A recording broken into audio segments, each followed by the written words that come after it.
呀，哎呀，进不去了，进不去了。接着一下，黄金万两，大家好，我是安德国小米。现在中午1点半，其实我们也就1点多钟刚吃了饭，就赶快赶过来了。田师傅这边遇到一个问题，我们过来给处理一下，咱们去看一看。啥情况？啥情况？来看看，这盘放不进去。哎呀，看又是一个这种情况，盘放不下去了。买的时候是按多长买的？1米，1米的。刚刚好1米，这尺寸留的刚刚好。买的是1米的，但是它柜子没有1米，但是盘呢都大于1米，往往就会出现这种情况。尤其是这种3面墙的，这种情况太多了。像这种的，只能把盘给它切了。跟业主沟通好了吗？沟通好了。沟通好了，咱就给它切吧。除了切没有别的办法。唯一切的时候呢，就是别把这个盘给损伤了，就是切的时候一定要小心。在他院子里呢找了一块瓷砖，如果平时我们干活在车里面带一把方尺呢更好了。主要是我们要靠一下它那个墙角。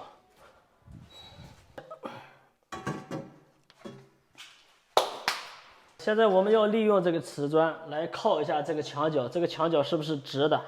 以哪边为基础，然后我们切哪一边，这就好定夺了。把这个瓷砖靠着墙，以后墙为基础，这个瓷砖我们靠过来，最主要是看这个边是不是一个直角90度的。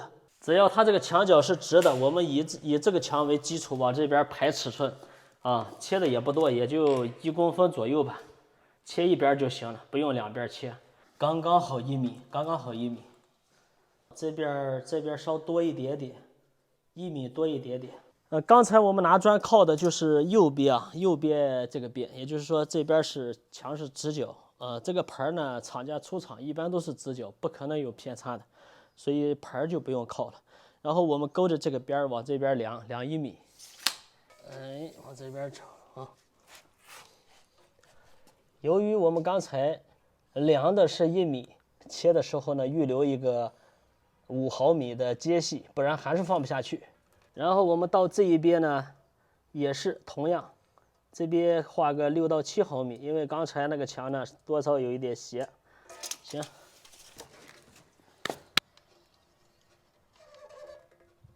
好，切割呢，咱们用这种瓷砖、岩板、陶瓷盘专用的这种切割片，而且是超薄的，切出来呢它不崩瓷，比较整齐。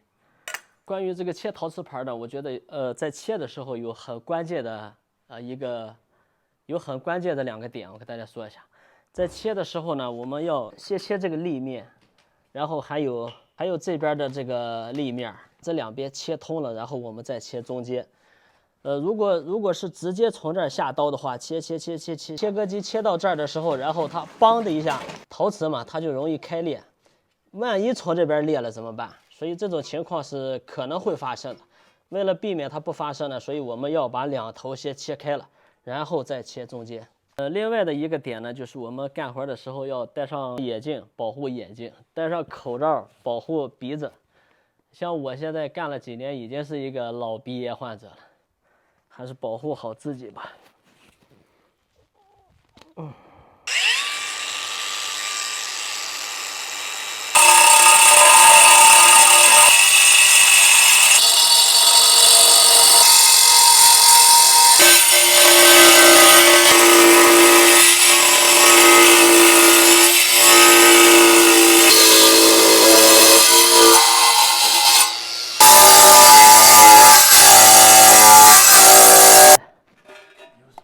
有多少不知道啊？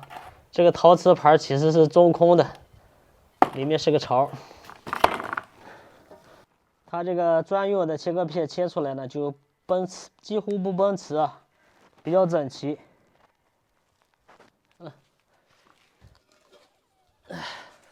现在咱们搬上去试一试。